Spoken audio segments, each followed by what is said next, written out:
In this small video, we're going to discuss sociology as the science of society. Really, in the next series of videos, we're going to cover 4 different ideas about society that are of relevance to sociology. The work that we're going to talk about is, of course, taken from Frisby and Sayre. And really, there are 4 main components to this. We're going to cover them each in separate small sort of snippet videos. The first is society as the object of study. The second is society as an absent concept. The third is society as second nature. And then finally, there is an idea of society as a series of functionally differentiated systems. So, starting with the first one, which is looking at society as an object, really what we find is with the early development of sociology, we can find key ideas about society. The history of the concept of society is actually tied to attempts to make sociology scientific, and this was originally seen in the work of Auguste Comte, who wanted sociology to actually be the science of society. So as you can see in this quotation, Auguste Comte was actually seeking to establish a positive science of society, and that this was being done in relation to studying 2 distinct aspects of society: social statics and social dynamics. So one particular study was the study of the existence of society, and the other the study of social change or social progress. So Comte was very much looking to study a kind of anatomy and physiology of society, if we think in terms of those 2 disciplines. This eventually became known in sociology as the study of structure and change. His approach was only possible because knowledge had developed to the point where it could be called science.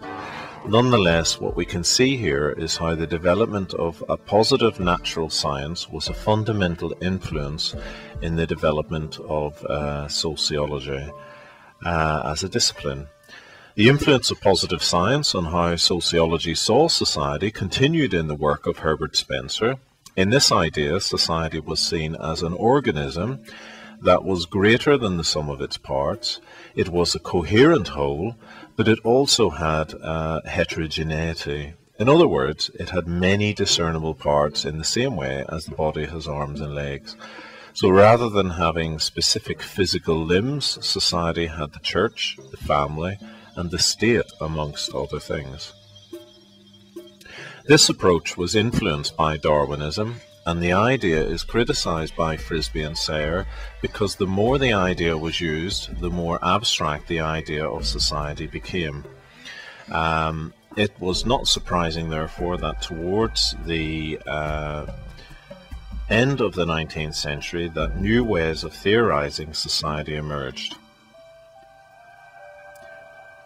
This takes us to the work of Ferdinand Tönnies and the ideas of Gemeinschaft and Gesellschaft. Those ideas translate into the idea of community and society. With the work of Tönnies, society was understood to be a number of relations varying from hostility to indifference and exchange.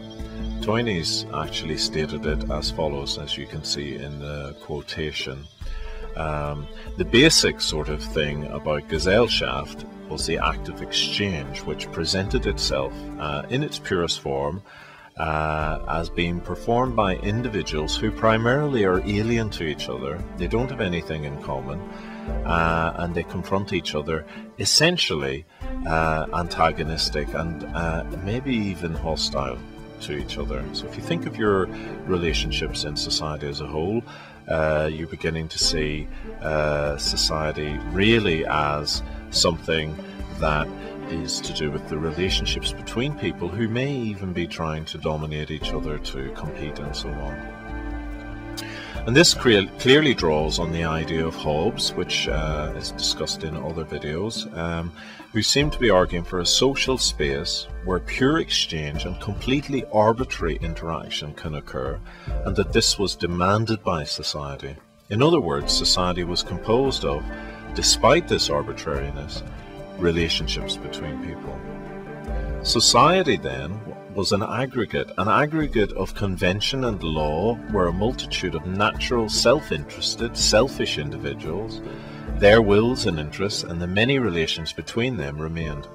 Such relationships were devoid of mutual and familiar characteristics. In this idea, then, society was at once the conventions and courtesies that everyone displays to one another, a space where everyone seems to consider all others as equal, but despite appearances, everyone is actually, in fact, thinking of themselves.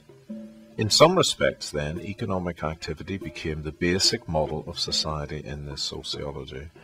Max Scheler later took this as follows, and as you can see in this quotation, Scheler is talking about society not as an inclusive concept that designates all the communities united by blood, tradition and history.